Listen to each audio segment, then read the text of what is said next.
Liberation theology and change. یہ بنیادی طور پہ ایک جیسا کہ یہ لفظ سے ظاہر ہے کہ لبریشن تھیولوجی جو ہے کس طرح سوشل چینج اور کلچرل جو چینج کے ساتھ کس طرح انٹریکٹ کرتی ہے. یہ جو کانسیپٹ ہے کیا ہے, اس کو ہم ڈیٹیل میں اس ماڈیول کو دیکھیں گے. Historically Christianity has reached out to oppressed people urging all to a stronger faith in a better life to come. So اگر ہم اس کا ایک ہسٹوریکل بیک گراؤنڈ دیکھیں تو کرسچینٹی سمجھتی ہے کہ ہم نے آؤٹ ریچ کیا, ہم نے ڈاؤن ٹروڈن اور جو لوور اسٹریٹا آف سوسائٹی ہے, جو پسماندہ لوگ ہیں, جو بالکل یوں کہہ لیں کہ جو ایک غربت کی اور جہالت کی جو گہرائیوں میں جو پھنسے ہوئے لوگ ہیں, ان کو لبریٹ کرنے کے لیے, ان کو پروگرس دینے کے لیے, ان کی بیٹرمنٹ کے لیے, ان کی خوشحالی کے لیے اکارڈنگ ٹو دا کرسچنس وہ ہم نے بہت بڑا کام کیا ہے. ہسٹوریکلی وہ ہسٹری کی بات کر رہے ہیں. اور اگر ہم دیکھیں کہ ان کے جو چرچ لیڈرز ہیں اور ان کے تھیولوجین ہیں, انہوں نے کہا جی کہ ہم نے بہت زیادہ پولیٹیکلی لبریٹ کیا ہے, اور ہماری یہ اپروچ ہے کہ ہم لبریٹ کر سکتے ہیں. کس طرح کر سکتے ہیں؟ By combining Christian principles with political activism often Marxist in character. اب یہ جو لفظ ہیں دو تین, یہ بہت اہم ہے.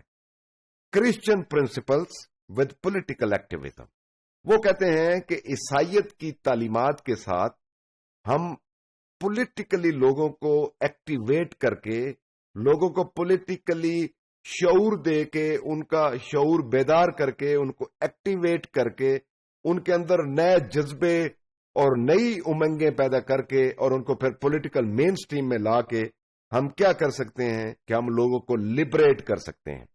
اچھا, یہ جو ورڈ ہے, یہ دو ورڈ ہے. ایک تھیولوجی جس کو ریلیجن کے کانٹیکسٹ میں سمجھا جاتا ہے, لیکن تھیولوجی کو اگر ہم اسلامک جو جارگن یا وکیبری استعمال کرتے ہوئے اس کو سمجھنے کی کوشش کریں تو یہ فقہ بنیادی طور پہ وہ تھیولوجی جو ہے اس کو ہم کہہ سکتے ہیں, جس کو جورسپروڈنس کے ساتھ, تھیولوجی کے ساتھ. لیکن عیسائیت کے کانٹیکسٹ میں یہ جو تھیولوجی ہے وہ ان اٹ سیلف ایک ریلیجن ہے. تو ریلیجن کو یوز کرنا, پولیٹیکل مین سٹریمنگ اور ایکٹیو جو اکنامک مین سٹریمنگ جو ہے وہ عیسائیت کو, یہ بنیادی طور پہ پلان کہہ لیں, جس کو ایک تھیوری کا, ایک پرسپیکٹو کا, ایک کانسیپٹ کا نام دیا گیا, جس کو لبریشن تھیولوجی کہتے ہیں. اب ہم اگر ہسٹری میں جائیں تو کیتھولک رومن جو پرٹیکولرلی کیتھولک چرچ ہے لیٹن امریکہ میں 1916 میں, وہ ڈفرنٹ موومنٹ, اگر ہم کنگ لوتھر کی بات کریں وہ موومنٹ تھی. اس طرح 1960 onward Christian activist continue to help people in poor nation liberate themselves from abysmal poverty.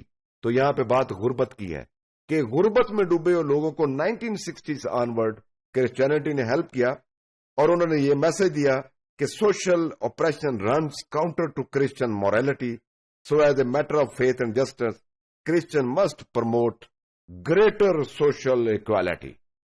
تو موومنٹ نے بنیادی طور پہ جو نعرہ لگایا, جو سلوگن دیا, جو مشن دیا, مشن سٹیٹمنٹ کہ جی ہم اپنے فیتھ کے ذریعے, اپنے جسٹس کے ذریعے لوگوں کو لبریٹ کر سکتے ہیں, اور ان کے جو اوپریشنز ہیں, سبجوکیشنز ہیں, ان سے ہم نکال سکتے ہیں.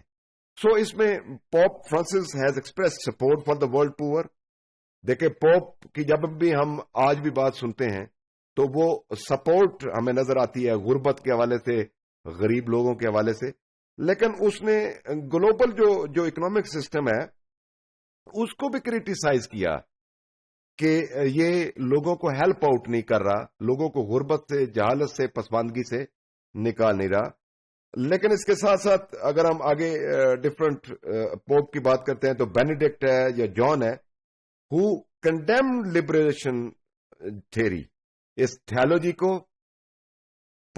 جان پال ٹو نے اور پاپ بینیڈکٹ نے, انہوں نے اس کو کنڈیم کیا, کریٹیسائز کیا کہ یہ جو ڈاکٹرن ہے یہ بھی خاص سیاسی عزائم کے طور پر استعمال کیا گیا.